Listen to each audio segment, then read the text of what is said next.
চায় না। শুধু নিজে থেকে কথা বলা বন্ধ করে দেখো, দেখবে অনেক আপনজন বড় হয়ে যাবে। আসলে কেউ আপন হয় না। যারা তোমার ক্ষতি চায় তাদের আঘাত করবে না, তাদের সামনে একটু হাসি মুখে বাঁচবে। দেখবে তুমি আঘাত করলে যা কষ্ট পেত, ওরা তার থেকেও বেশি কষ্ট পাবে। যত মিশবে ততই মানুষ চিনবে, অভিনয় যে কত প্রকার হয় তা বুঝতে পারবে। সবাইকে তোমার সত্যতা জানানোর দরকার নেই, যে যা ভাবে তা নিয়ে সমালোচনা করতে দাও।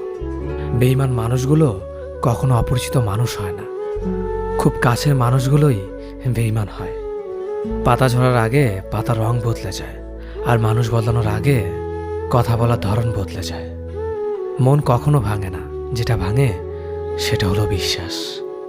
কেউ যদি তোমার সাথে কথা বলা বন্ধ করে দেয়, তাহলে বুঝে নিও তোমার পিছনে তারা তোমার নিন্দা করা শুরু করে।